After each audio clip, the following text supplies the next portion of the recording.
Coming up, I'm going to share with you a very simple 7-day process to create a vision for your life. And then why no one really wants to be self-employed these days, despite what the data says. Let's go.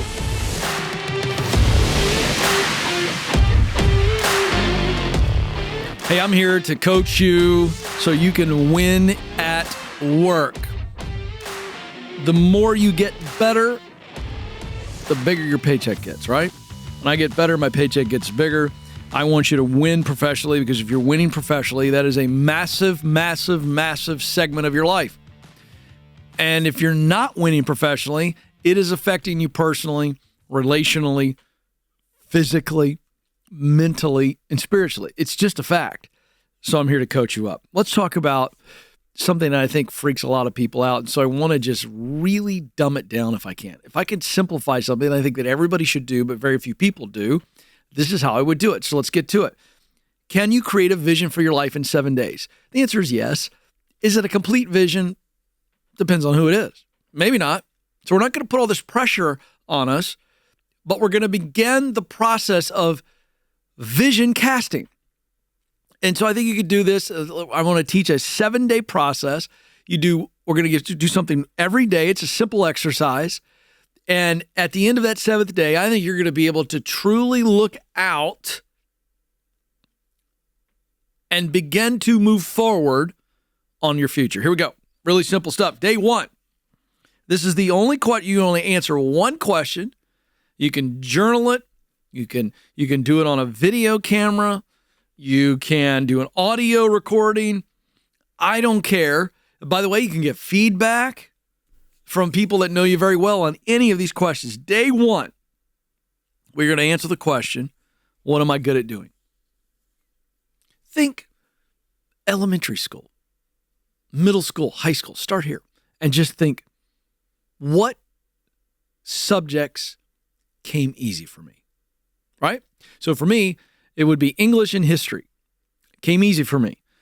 So I began to get a clue there. Okay, here's another fun exercise. And this is all answering day 1's question. What am I good at doing? Ask yourself, where have I gotten compliments my whole life? And I mean like real compliments, not, you look nice today. I mean, hey, you're really good at, and people compliment you. Great job at. And what we're doing here is we're kind of going into the Wayback Machine. We're hitting the rewind button, and we are gathering clues. Now, call out here. For some of us, this is going to come easier than others. Those of you who have a healthy self-esteem, you're going to get to this pretty quickly, and this won't be that deep of an exercise. For some of you who don't have healthy self-esteem for a variety of reasons, many of which are not your fault, then this process may take a little longer in this day. But again, we're doing life. Maybe this is in the morning, maybe this is in the evening, throughout the day. You're answering the question, what am I good at doing? Okay, 2nd day, day 2. I want you to answer the question, what do I enjoy doing? Now, this is a professional context here. This is a work-related context. It's not I enjoy watching Netflix. Okay?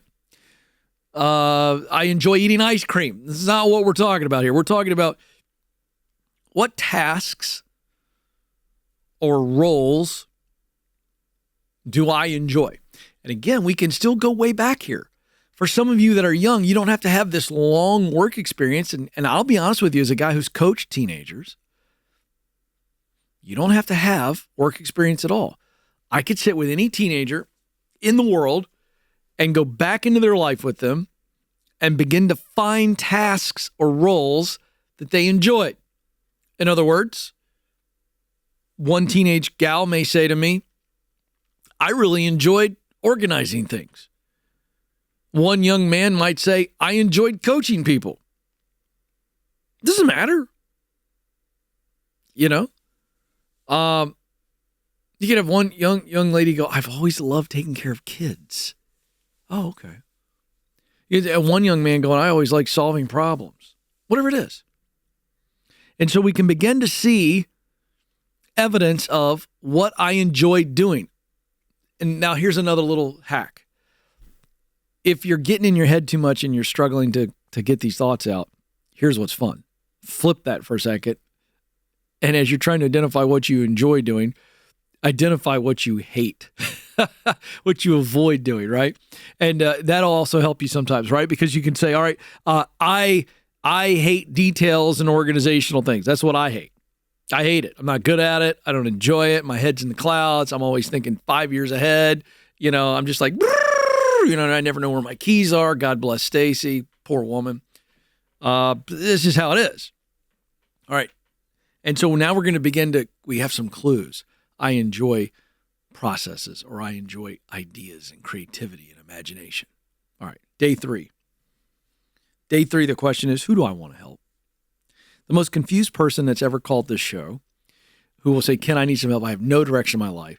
As I begin to talk to them, a pattern emerges. And they always say, I don't know what I want to do, Ken. I just want to help people. So every human being, no matter where they come from, every human being has within them the innate God-designed desire to help people. We all just want to make a difference. So the most confused person in the world will say confidently, me, Ken, I just want to help people. Great. So now we got to say, who? Breakthrough comes when I go, who are the people? Tell me.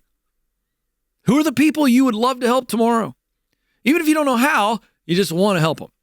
And so day 3 is, who are the people that I want to help? Couple questions. Again, to help get this answer on day 3.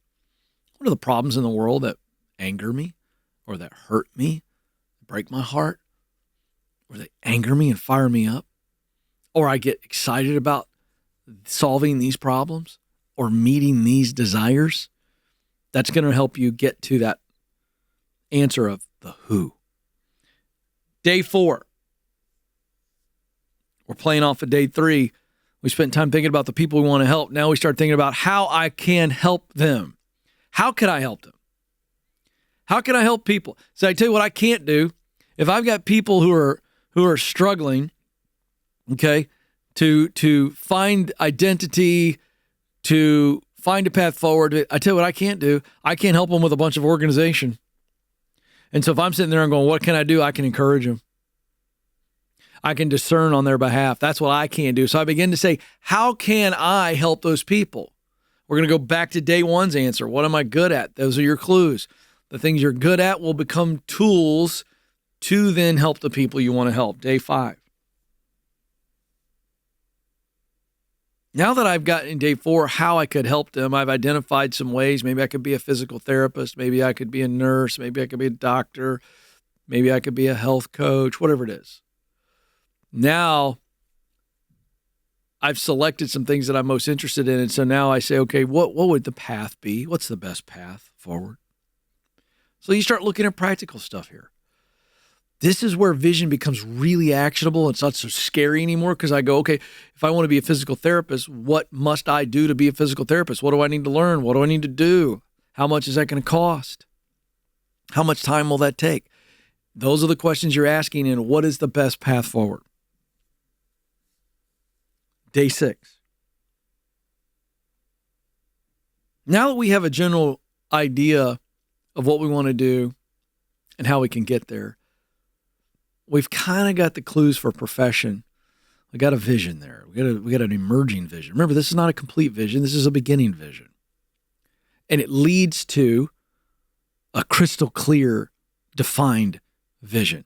But in day 6, I want you to ask this question. What do I want my life to look like 30 years from now? Let's start with physical. No particular order. Where do I want to be 30 years? Do I want to be healthy? Do I want to be vibrant?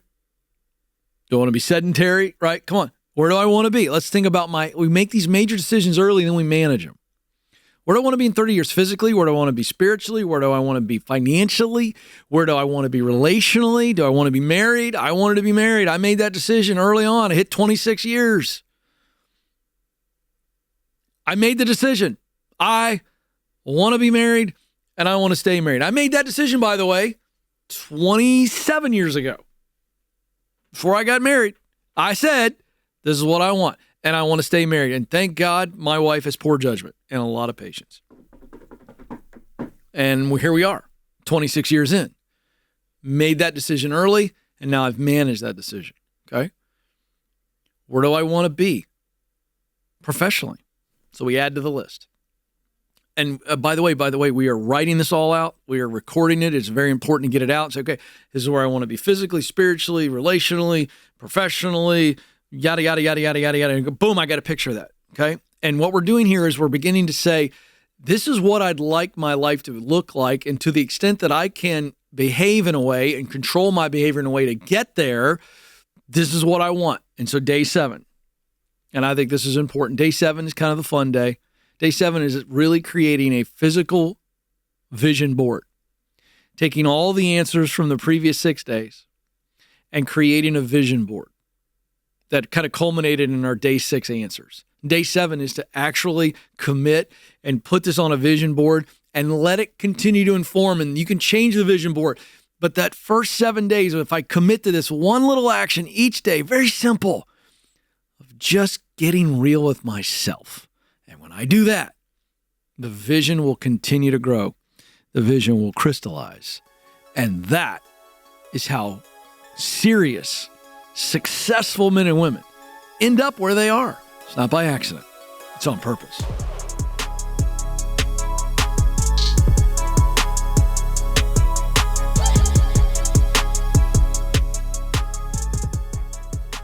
Hey, high school seniors and parents of high school seniors, it's almost graduation time. And if you're not sure about next steps, I want you to listen to this. Coding skills are essential in today's workforce. And my friends at Bethel Tech can help you start a new career really fast and do it cheap. It only takes 9 months to complete a Bethel Tech course in UI, UX design, full stack development, data science, or cybersecurity. And your young person can get over 1,000 hours of experience in a collaborative environment and then get placed. The average starting salary for a junior developer is $66,000. And the field is projected to grow by 22% over the next 5 years. Software development is a career with an enormously bright future. And right now, Bethel Tech is offering you 10% off if you watch or listen to the Ken Coleman Show and you pay cash. So go to betheltech.net/Ken Coleman, betheltech.net/Ken Coleman right now for details. Terms and conditions do apply.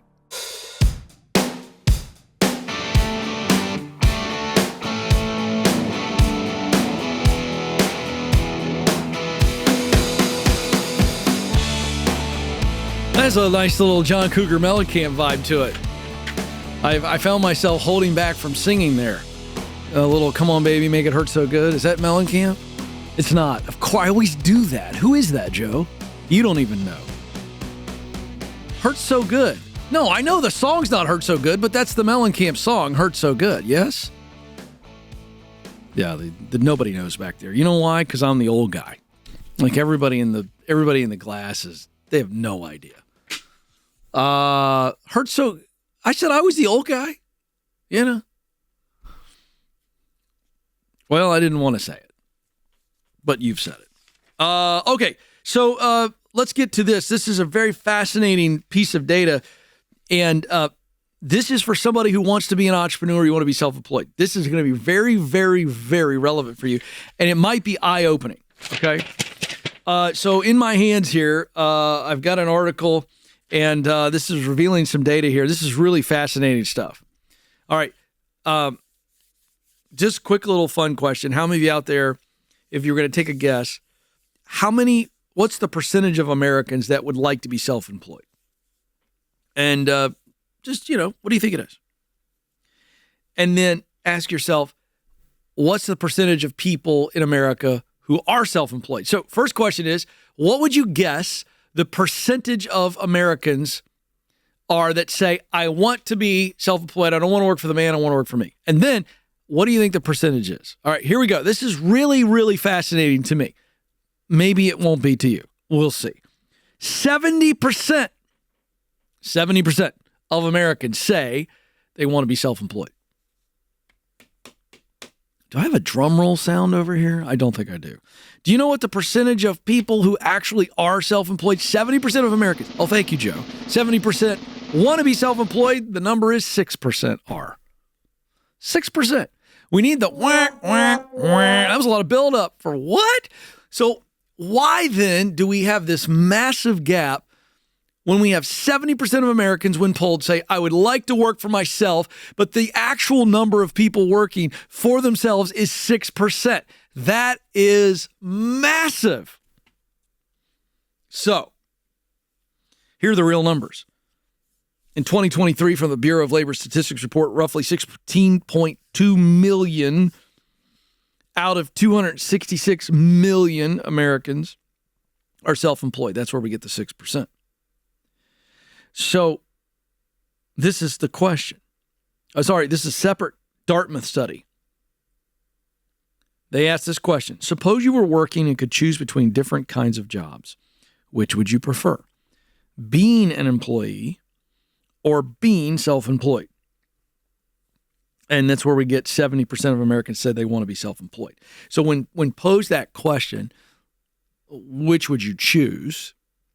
People say, oh, well, I'd rather work for myself, right?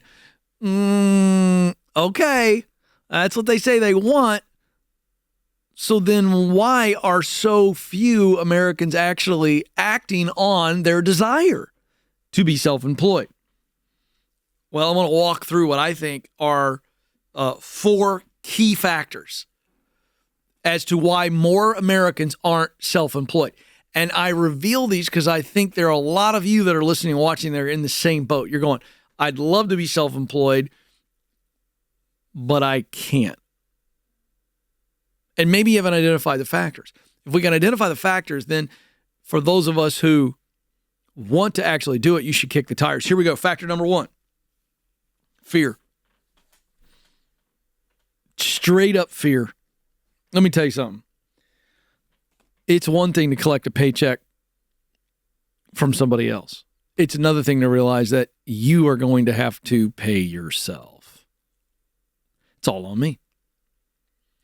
I'm self-employed. It's on me. It's not on the man anymore. We may not like the man. We want to gripe about the man, but the man carries all the stress. And all of a sudden, when we go, wait a minute here. If I'm going to work for myself, I'm the one that has to make payroll, even if it's just me. By the way, the stress factor rises exponentially when you're carrying the paychecks of other people. I mean, it's stressful enough to go, well, it's just me. And now you start hiring employees and you got to cover them too. Fear. Fear of financial failure. Fear of failing others. This is a major factor to why we see 70% of Americans want to be self-employed, but only 6% are. Scary stuff. By the way, I'm not in any way making fun of this. I'm not judging the 70. I'm sorry, let's call it the 64%. I'm not judging them. That's a healthy fear. That's a real fear. You have to address that. Number 2 factor, doubt. Now, this is the cousin to fear. What fear is, I'm worried that something bad will happen. I'll go backwards financially. I'll hire people, not be able to pay them. I lay them off and I cause damage for them too. I'm afraid of failing myself and others. So fear by definition is I'm worried that something bad will happen if I move forward. That's why kids won't jump into the pool. Their parents are right here, arms practically extended to their chubby little legs. And if they jump, they don't even actually get in the water. We usually catch them. I will say I'm old school. I let my kid go under and then I picked him up. Because come on, I mean, that's the whole point of it, right? But in today's age, we've coddled our kids so much that we're practically catching them by the armpit and then letting their legs dip in the pool. I saw this at the pool a couple years ago and I almost was a jerk. I wanted to go up to this young dad and go, hey, listen, can I tell you something? Let the kid go into the water. They're not going to drown. Let them go under and catch them and bring them up. It's going to be great for their psyche. Anyway. Thankfully, I had some self-control. Like, who wants to be that guy? I'm telling you, Alex, I was this close because he was a sharp young guy. You know, he was like probably 22, 23-year-old dad, Nathan. And I thought to myself, he'll appreciate this. And then I went, no, he won't. Or why do we even want to find out? It's not your problem. I got cranky. All right, I digress. So fear is I'm worried that something bad will happen if I step out and I move forward. Now watch this. Doubt is I don't believe that something good will happen if I step forward. Both sinister, but different. And so this is a lack of belief. Whereas fear is all about belief. It's like, something's bad is going to happen if I do that. Right? Dave Ramsey tried to get me to jump out of a plane. It would have been with a parachute, I should stipulate. Dave tried to get me to go skydiving last year. And I said, no thanks. And the reason I said no thanks is, I'm owning this, is because I was worried that if I jumped out of the plane, the parachute wouldn't work and I would splat on the ground. Just being honest, that's good old-fashioned fear. I'm worried something bad's going to happen if I jump out of a plane. Doubt is I don't believe that I'll be able to do the thing that I'm trying to do. I just don't think I got it. I don't have what it takes. So a lot of people going, I don't think that I can actually start a business, grow the business, and sustain the business. It's just good old-fashioned doubt. Number three is peer pressure. Number 3 is I am worried about what friends and family will say if I strike out on my own. They've probably got a good, stable job, nice 401k, a pension plan. We call this the golden handcuffs. Maybe we're worried about what family might say. Why would you leave this career and this job to go prospect and start a business? Let me tell you something. The fear of peers is a very, very, very powerful thing. Number 4. And this might be the biggest factor. I don't have data to support this. This is a gut feeling. The number 4 factor of why people don't start businesses when they say they want to work for themselves, is they don't have the financial freedom to do so. When you look at credit card debt is at an all-time high. Student loan debt is barreling out of control. People have so much debt, they're living paycheck to paycheck. You wouldn't believe the amount of people that are making $100,000 a year that are living paycheck to paycheck. And so there's just not the margin. And again, not judging, I'm just saying this is the reality. Now, you take those 4 factors and then you realize what is holding people back. So do people really want to work for themselves? I don't think they do. Because I look at these 4 factors and I think a lot of people, and that's why the numbers are where they are. It's why 70% say yes, only 6% do, because I think they said, oh, I want to do it, or I've thought about it, but when I actually put some thought into it, these 4 factors are at play, and people go, whoa, checklist. I don't have one check mark on this. I'm terrified. I don't believe I can do it. I'm worried about what other people will say, and I have no financial margin. Sorry, hard pass. So what do people really want? And what's the lesson? What people really want when they answer a question like this is they want freedom. They want freedom to do what they want when they want. But in order to get to the point where you do this, you are going to have to get over fear, get over doubt, get over the peer pressure, and you're going to have to create financial margin to where working for yourself is something you can do in a sequential process. Start small, grow slow, and I'm not putting my family's provision, my survival on the business. And until you can do it that way, you shouldn't try to do it. But warning, even if you can do it that way, understand that being self-employed is the hardest job on the planet. It's really hard. And some of you just aren't cut out for it. And that's okay. This is the Ken Coleman Show.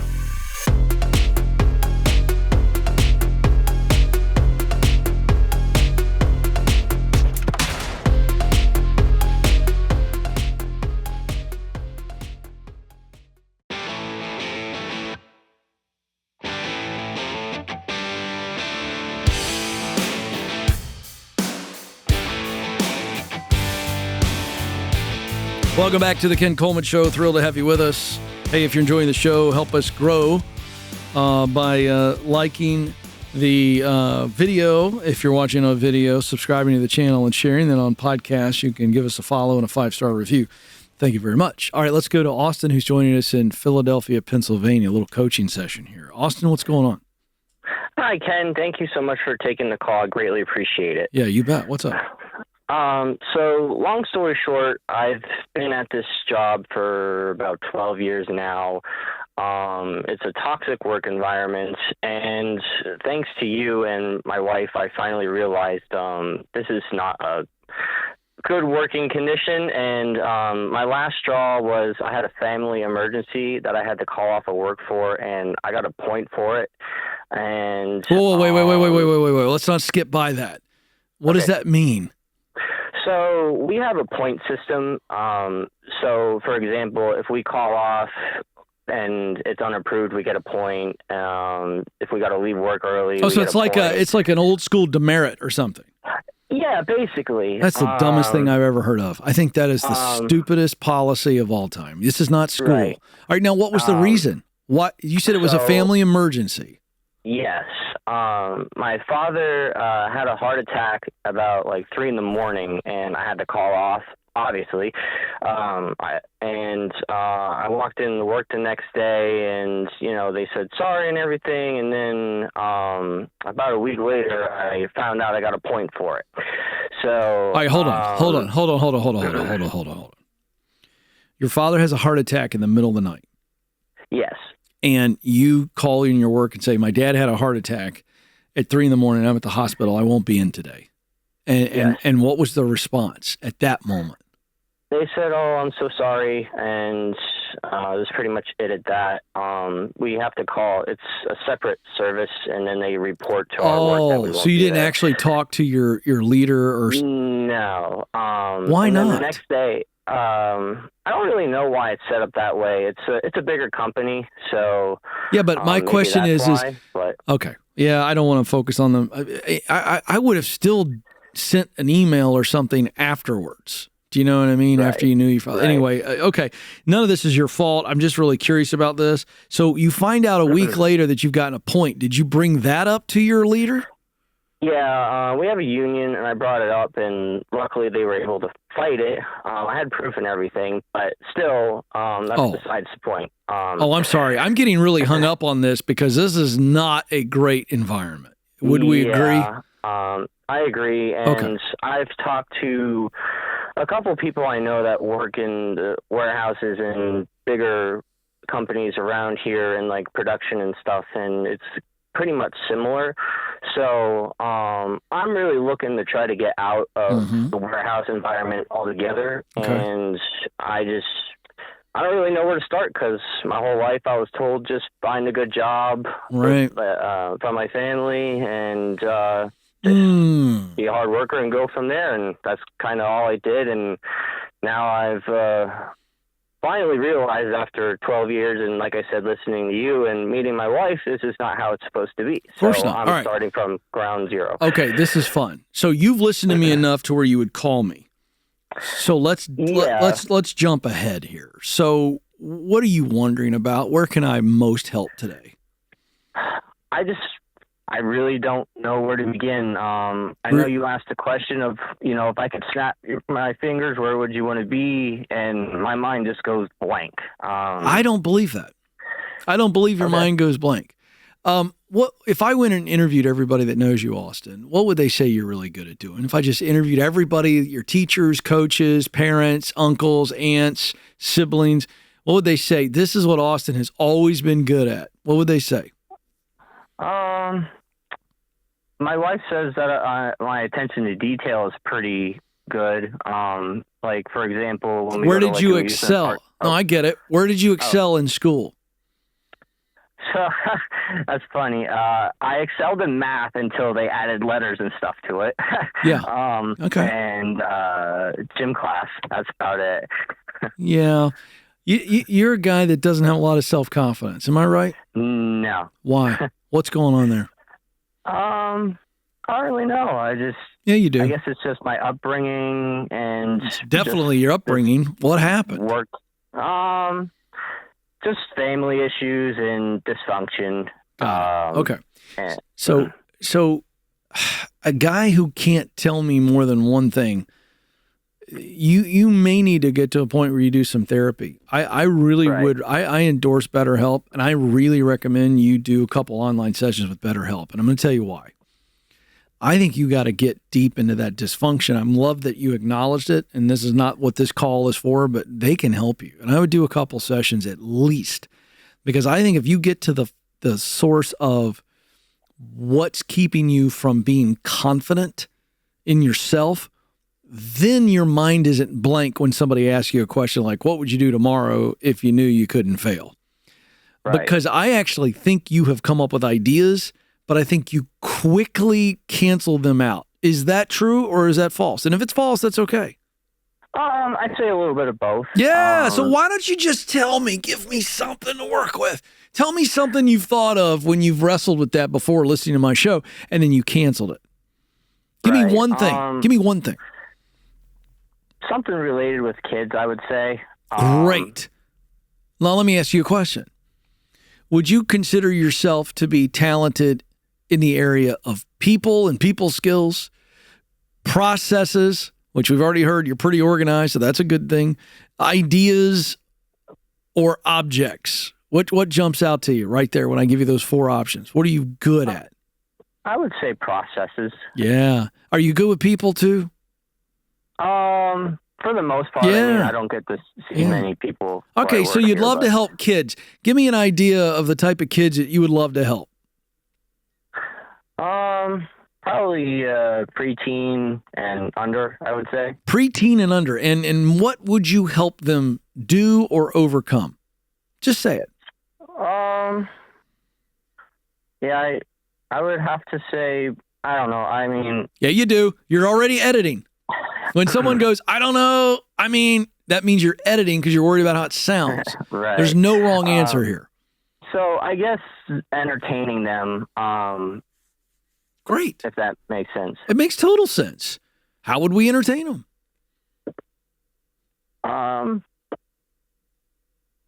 Just, I don't know, just sure giving them a good, just letting them have a good time. Hanging out. Right? Hanging out, yeah. Playing games. I mean, have you ever done any type of camp counseling or work in day camps and things like that? No, I have not. You should try it. You should try it. Okay. See if the local YMCA or whatever around you, see if they have any type of activities where, again, it's not your full-time job, but, or do you go to church? If you do, does a church have some type of vacation Bible school or something? I think for you, because I do think you should get with BetterHelp and do a couple sessions. And I think your clarity is going to come rushing in. However, I also believe that, and I'm going to give you the Get Clear assessment, by the way. So Kelly will give you the Get Clear assessment and the new book, Find the Work You're Wired to Do, because it's going to really, really help you. Okay. And you've heard me talk about it on this show. But I think you need to start dipping your toes into the water of loving on kids, hanging out with kids those age, and just being in places like that. So these day camps or maybe stuff after hours because you got a full-time job, but you're not ready to quit right now because, quite frankly, we don't have something to quit to. I don't want you quitting from something. I want you quitting to something. Right. And so right now we are in a exploration stage where we are figuring out. And so I'm going to give you the Get Clear assessment and I'm going to give you the book, Find the Work You're Wired to Do. I want you to start thinking about the types of jobs and professional paths that are serving young people, middle school and under.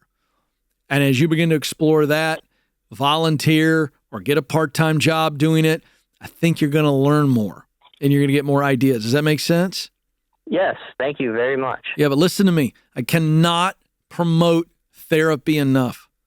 When we are hurting, when we are confused, it is really hard to be confident, and it's hard to be clear. Do you understand that? Yes, I do. And I really want you to dig in and get to this dysfunction stuff, how it's affected your self-esteem. Because I'm going to tell you this, Austin. You matter. You have what it takes. You are needed. Somebody out there needs you to show up and give the best of you. Do you understand me? Yes, I do. All right. Get after it. Hang on the line. We got some stuff for you, and I really appreciate the call. A lot of Austins out there, folks. Out of that pain comes great purpose. This is the Ken Coleman Show. Thanks for listening to The Ken Coleman Show. For more, you can find the show on demand wherever you listen to podcasts and watch the show on YouTube. You can also find Ken across all social media by following @Ken Coleman.